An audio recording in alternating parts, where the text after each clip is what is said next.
नमस्ते दोस्तों, मेरा नाम है हिमांशु। स्वागत करता हूं आपका इस नई वीडियो में। दोस्तों, आज होली का शुभ अवसर है जब मैं ये वीडियो रिकॉर्ड कर रहा हूं। तो इस होली के शुभ अवसर पर मैं आपको और आपके परिवार को ढेर सारी खुशियों और रंगों से भरी होली की शुभकामनाएं देता हूं। आइए हम सभी मिलकर इस रंगीन त्योहार को मनाएं और जीवन में नई उमंग और ताजगी भरें। होली का यह पावन पर्व आपके जीवन में सुख, समृद्धि और सफलता लेकर आए। रंगों की इस बहार में आपका हर दिन खुशियों से भरा हो, ऐसी मैं भगवान से प्रार्थना करता हूँ। आप सभी को होली की शुभकामनाएं। आज के इस खास दिन में हम एक और खास चीज का जश्न मनाएंगे। वो है मेरे एक नए गाने का डीकंस्ट्रक्शन। जी हाँ, आपने सही सुना। मैंने एक रिसेंटली बॉलीवुड टाइप का एम्बिएंट म्यूजिक के साथ इंस्ट्रूमेंटल बनाया है, जिसको मैं आप सभी को दिखाने वाला हूँ। बहुत ही ज़्यादा रोमांटिक फीलिंग आएगी आपको इसको सुन के, ऐसी मैं आशा करता हूँ। तो सबसे पहले आपको थोड़ा थोड़ा हिंट दिखा देता हूँ कि सॉन्ग में क्या क्या प्ले हो रहा है।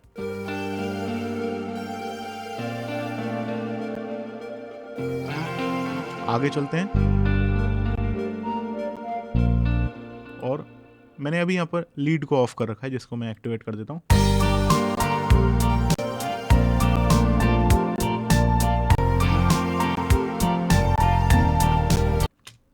इस गाने में आप देखोगे तो ज़्यादा एलिमेंट्स का यूज़ नहीं हुआ है, लेकिन जो भी थोड़े से एलिमेंट यूज़ किए हैं वो इसके एम्बिएंट को निखार के ला रहे हैं। तो अब हम देखते हैं कि हमने क्या क्या एलिमेंट्स को यूज़ किया है और कैसे इस सॉन्ग को बनाया है। हाँ, इस सॉन्ग में एंड में कुछ नया भी है जो कि मैं आपको सुनाऊंगा बाद में। तो चलिए सबसे पहले हम देखते हैं। मैंने जो स्टार्टिंग करी थी वो एक गिटार के पैटर्न के साथ करी थी। तो ये रहा वो गिटार का पैटर्न।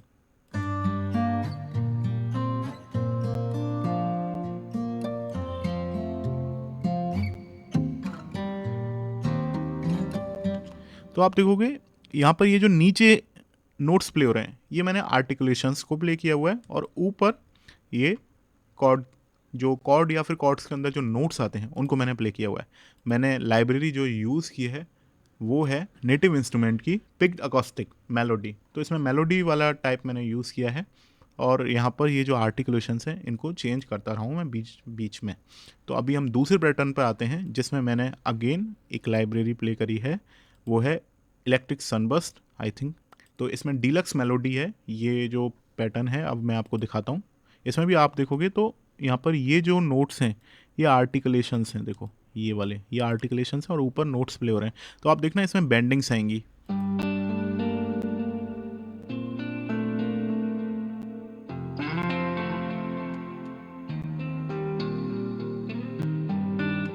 तो आप देखो यहाँ पर ये आर्टिकुलेशन क्या काम कर रहा है, एक बेंडिंग आ रही है नोट में। तो ये हल्के हल्के से आपको अपने पैटर्न्स में यूज़ करने चाहिए। अगर ये मैं पैटर्न में इस गिटार में से ये नोट हटा दूं तो एक सिंपल पैटर्न बन गया। ऐसा लग रहा है कि ये किसी कीबोर्ड पे प्ले हुआ है, लेकिन जैसे ही ये नोट मैंने रखा तो अब नहीं लग रहा है ये किसी कीबोर्ड पर प्ले किया हुआ है। इसके साथ हम आते हैं, एक सिंपल ड्रम बीट मैंने प्ले करी है, तो वो है। तो ये मैंने बैटरी पर प्ले करी है, और बैटरी पर 707 टाइप की किट है। ये वाली किट अभी रिसेंटली एक अरिजीत सिंह और बादशाह जी का एक कोलाब आया है, उसमें यूज़ हुई है। सॉन्ग का नाम है सोलमेट। तो आप देखोगे उसमें भी कुछ कुछ इस तरीके की बीट यूज़ हुई है। यहाँ पर एंड में मैंने एक फिल दिया हुआ है। इसके साथ साथ मैंने बेस लाइन प्ले करी हुई है। बेस लाइन मैंने बहुत ही ज़्यादा सिंपल रखी है।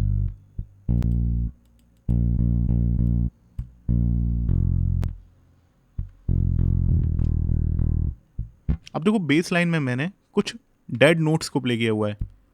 ये वाले नोट्स हैं। अगर आपने हेडफोन लगा रखा होगा तभी आपको ये नोट्स सुनाई देंगे। तो ये तो फुल नोट्स हैं, फुल एनर्जी वाले, और ये हैं डेड नोट्स। तो डेड नोट्स आप देखो, जहाँ जहाँ पर वेलोसिटी इतनी कम हो रही है वहाँ पर डेड नोट्स प्ले हो रहे हैं। तो ये ज़रूरी होते हैं आपके बेस लाइन में पूरा उसको कंटिन्यूस दिखाने के लिए। तो अगर जैसे मैं यहाँ पर ये डेड नोट को हटा देता हूँ तो अगेन ये ऐसा लग रहा है कि आपने किसी कीबोर्ड पर प्ले करी है। और अगर ये डेड नोट आ रहा है तो इससे आपको पता चलेगा कि ये आपने कीबोर्ड पर नहीं, रियल गिटार पर प्ले करी है। तो ये छोटी छोटी चीज़ें होती हैं। जैसे मैं आपको ये अभी गिटार्स के पैटर्न और बेस के साथ और ड्रम्स के साथ ये प्ले करके दिखाऊं।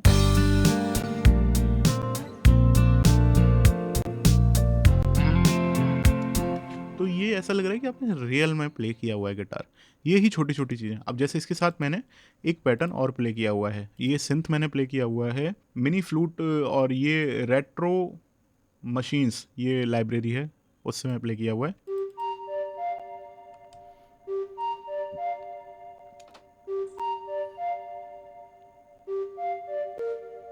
अब देखो मेरे साथ क्या हुआ था कि जो हमारे दिमाग में आइडियाज़ होते हैं ना, वो यहाँ पर फिनिश हो गए थे मेरे दिमाग में जो आइडियाज़ थे। जैसे मैंने गिटार्स प्ले किए और उसके साथ ड्रम बीट्स प्ले करी, तो उसके बाद मेरे को समझ में नहीं आ रहा था कि मैं सॉन्ग में क्या प्ले करूँ। ऐसे देखो, अब मेरे को ये लग रहा था कि यार ये फुल हो गया, अब मेरे को कोई आइडिया ही नहीं आ रहे थे उस टाइम। तो आपके साथ भी ऐसा ही होता है कि आप अभी बिगिनर हो, सीख रहे हो, तो कि यार अब आगे क्या करें? तो ऐसा सभी के साथ होता है, नॉर्मली लेना चाहिए इसको। तो ऐसे टाइम में मैं क्या करता हूँ कि मैं जो मेरे को चीज़ें भरे हुए सुनाई दे रही हैं ना, मैं उन चीज़ों को साइलेंट कर देता हूँ। तो जैसे गिटार है, इसको मैंने ऑफ कर दिया। तो अब हम इसको ड्रम बीट्स के साथ कोई पैटर्न बनाने को सोचें, तो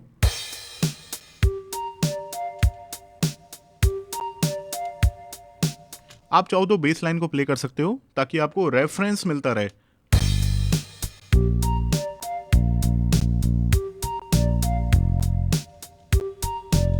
तो आप देखो कि आपकी जो गिटार स्पेस को भर रहे थे, वो साइलेंट होने के बाद आपको नया आइडिया मिलना चालू होता है।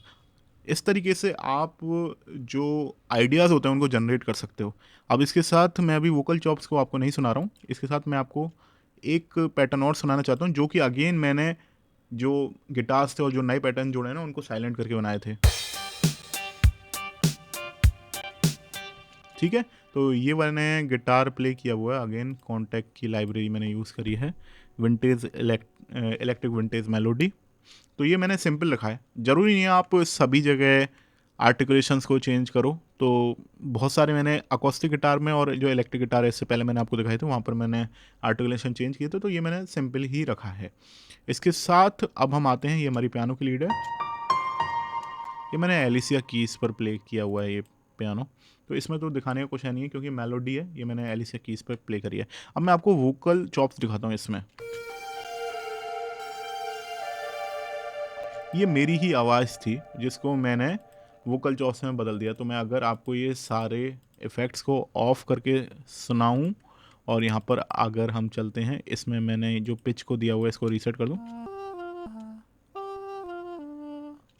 तो आप देखोगे ये मैंने अपनी आवाज़ को पहले तो न्यूटोन का यूज़ करके इसको पूरा बिल्कुल फ्लैट पिच के साथ मैंने मतलब एडिट कर दिया था। उसके बाद मैंने इसको पिच को बिल्कुल ऊपर की ओर 12 सेमी नोट्स पर मैंने इसको ट्रांसपोज किया। इसके बाद मैंने न्यूटोन पे गया और यहाँ पर मैंने इसको लो कट और हाई कट किया। इसके साथ मैंने गेटिंग करी जिससे नॉइज़ निकल जाए। इसके बाद मैंने कंप्रेशन दिया इसको हल्का सा। उसके बाद मैंने एक्साइटर में ट्रैश में जाके मैंने 7.2 का मैंने यहाँ पर यूनिट्स का मैंने एक्साइटमेंट इसको दिया है और ये डिस्टॉर्शन की तरह साउंड कर रहा है। तो अभी मैं इन सभी को एक्टिवेट कर देता हूँ तो साउंड कैसा बन रहा है। तो इस तरीके से आप अपने वोकल चॉप्स को बना सकते हो अपने बॉलीवुड टाइप के सॉन्ग में। मैंने एक और ऐसा मतलब पैटर्न बनाया है, तो ये भी मैंने सिंपल वोकल है उसको यूज़ करके बनाया है। सारे इफ़ेक्ट्स सेम ही हैं जो मैंने यूज़ किए हैं। तो इससे क्या है कि हमारा सॉन्ग है वो भर रहा है। तो जैसे अगर मैं इनको वोकल चॉप्स को बंद कर देता हूँ, तो अभी क्या लग रहा है कि सॉन्ग में कुछ ना कुछ एम्बिएंट वाला साउंड है, उनकी कमी है। तो जब मैं इनको रख देता हूँ,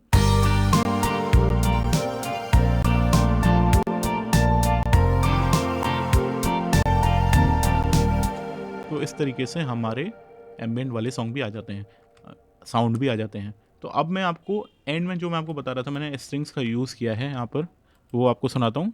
थोड़ा अब क्या है कि रिपीट हो जाता है ना, जैसे अपन अंतरे के बाद जब हमारा मुखड़ा दोबारा चालू हो रहा होता है ना, तो वहाँ पर हमको थोड़े चेंजेस चाहिए। तो मैंने उसके लिए यहाँ पर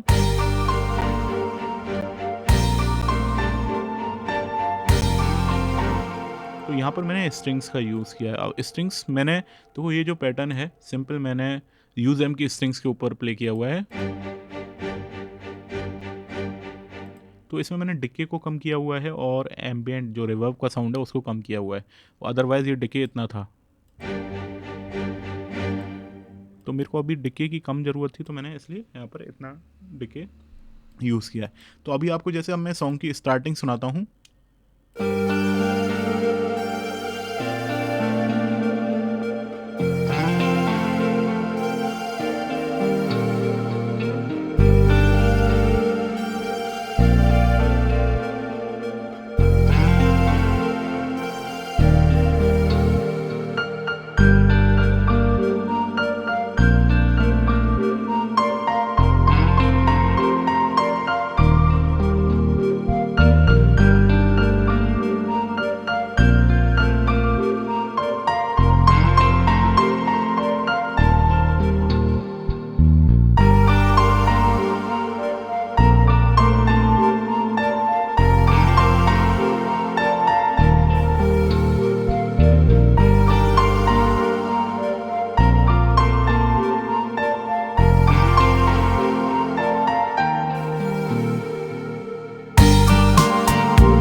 तो अभी मैं आपको थोड़ा सा ही पार्ट सॉन्ग का सुनाना चाहता हूँ। दोस्तों, अगर आपको ये वीडियो पसंद आया है तो लाइक करना ना भूलें, और मेरे इस चैनल को, जो कि आपका एक परिवार है, इसको अगर आपने अभी सब्सक्राइब नहीं कर रखा है तो सब्सक्राइब कर लें। यहाँ पर आपको सब्सक्राइब का बटन दिख रहा होगा, और घंटी के आइकन को भी दबा दें, ताकि मेरे जब भी नए वीडियोस आएँ उनका नोटिफिकेशन आपको मिल जाए। मैं इस तरीके के वीडियो, म्यूज़िक प्रोडक्शन से रिलेटेड वीडियो लाता रहता हूँ। आपने पूरी वीडियो को एंड तक देखा, उसके लिए धन्यवाद।